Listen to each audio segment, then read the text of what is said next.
Sunday, April the 28th, 1996. Port Arthur, Tasmania.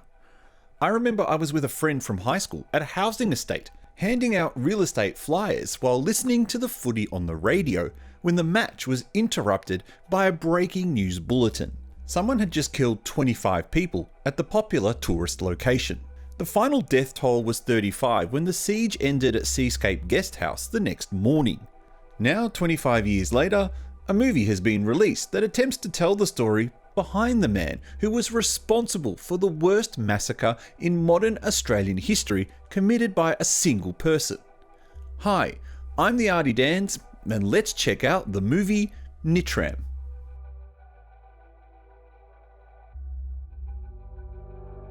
Firstly, for those a little confused by the title, Nitram is the name of the man who committed the massacre, just in reverse. An interesting and powerful choice by the filmmakers in an attempt to depersonalize him to the audience. However, I suspect this won't have any impact for anyone outside of Australia and is probably just confusing. The movie focuses on his life before the tragic event. It chronicles his relationship with his parents and with Tasmanian socialite Helen Tattersall, who left her vast fortune to him when she died in suspicious circumstances. We then see his downward spiral as he rekindles his obsession for firearms leading up to April 28.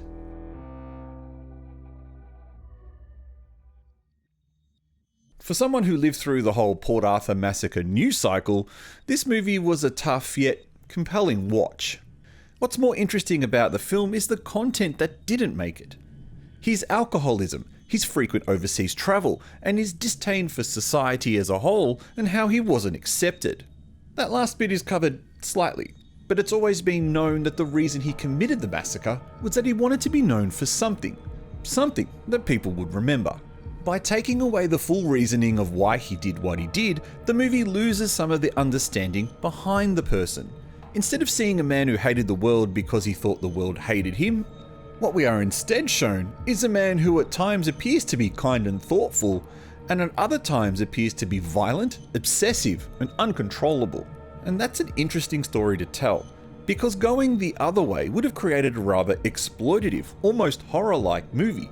Instead, we get something akin to an independent drama instead. Usually in movie world, the actors playing real-life characters tend to be more attractive than the people they're portraying. That part rings true for Essie Davis and her performance of Helen Tattersall. She was an eccentric socialite in her 50s who owned a lot of animals and didn't really look her age, whereas Essie Davis, who you might recognise from the excellent horror film The Babadook, manages to be the opposite. Whereas Caleb Landry Jones, who's playing Nitram, doesn't look any better than the person he's representing. An odd comment, I know, but I couldn't get over this fact. Also, what's with casting an American in the lead role? What I didn't realise was that he had been in quite a few films I enjoyed, including 3 Billboards Outside Ebbing, Missouri, and The Dead Don't Die. So while I think he did a good enough job as Nitram, I would have preferred to see an Australian actor in the lead role. Speaking of Australian actors, Judy Davis, no relation to Essie, and Anthony LaPaglia are excellent, as they always are. Judy Davis especially as the long-suffering mother.